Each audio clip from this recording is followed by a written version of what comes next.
Yep, let me get a swig of this water.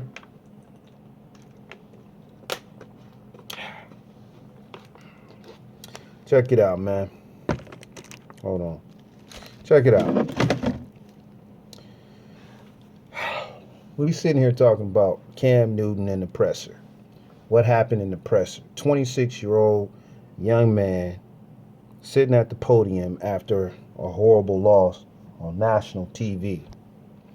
Horrible loss. Look here. You asking me. That's like you asking me to give you a to give you an interview after I just been terminated from the job. That's the equivalent to how these guys have to feel after they've met great defeat. You know, we're talking about in every sport: boxing, basketball, tennis, track and field, whatever. That doesn't even matter. But when you want to interview the loser, you have to expect that these guys are not going to want to be positive about the outcome. Everybody's not the same. Some of these guys don't mind. They build up the courage and they suck it up. They grit their teeth and bear it and grin and do what they have to do, to get off of that podium. You know, we saw LeBron do it. We saw a lot of people get up there and have a little meltdown. It's all a part of life. It's all a part of the game. You have to understand that these guys are young men.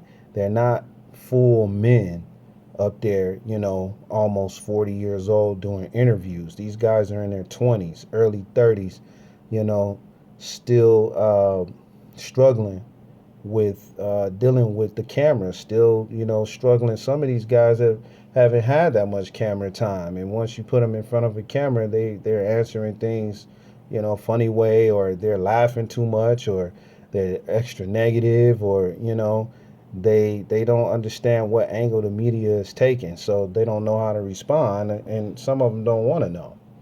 Like Beast Mode, what was that, like a year ago? He didn't want to deal with the media.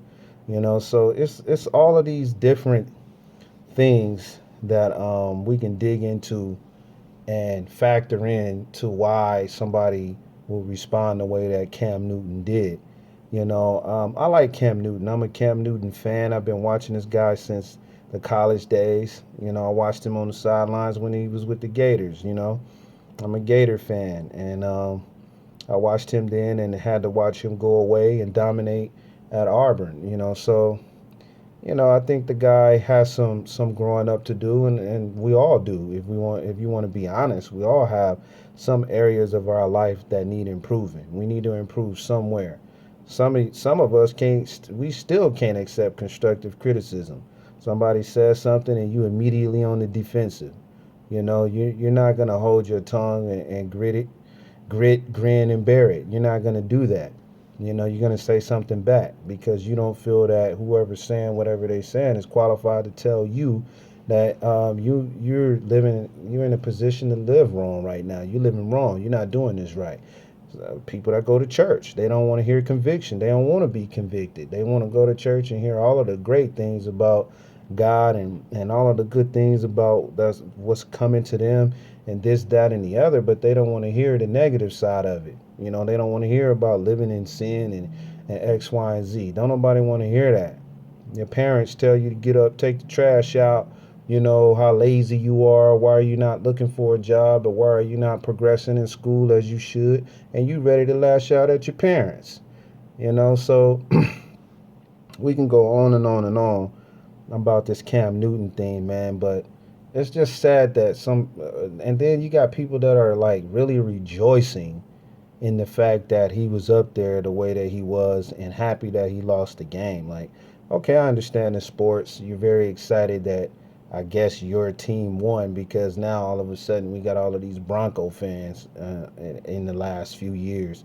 There's Bronco fans available, so everybody's a Bronco fan. I'm not a Panthers fan. I'm a Buffalo Bills, Miami Dolphins fan. Yeah, ask me how I like two teams in the same division, two teams in the same conference. Like, how do I like that? You know what I mean? But that's a whole nother story. But I love those guys. Been loving them since the early '90s, and I'm not bouncing away from my team, or teams.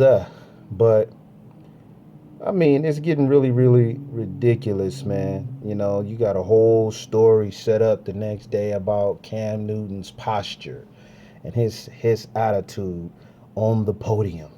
Look at him. Look at him. He's just so unintelligent. He's so unprofessional. We expected this. He doesn't have any class. He doesn't have this and that. No, no class would have been, you know what? I'm not going to show up for the presser. I don't even want to show up. I'm just going to go hit the showers. I'm going to take this fine and I'm gone. He showed up. He gave them, 3 minutes of his life and he bounced out. So what? Like, why is that killing people? All they was doing was asking the same old redundant questions over and over again. Cam, why don't you tell us how you felt about? Could you just give us a little insight? Could you just give us just a little something on how you felt after you guys lost the game? Like, I'm really gonna feel enthused about answering that question, bro. Like, I really feel great about that. You know what? Yeah, yeah, man, we lost, man. We lost. Let me tell you why we lost, man. Let me tell you why we lost. You know, man, my teammates wasn't doing what they were supposed to do, man. This cat didn't get open. These niggas wasn't blocking for me. That's what they that's what they wanted to hear. These niggas wasn't blocking for me, man. They left me hanging, man. I got sacked too many times, man. I turned over the ball. Hell no, I didn't feel like picking up the ball, nigga.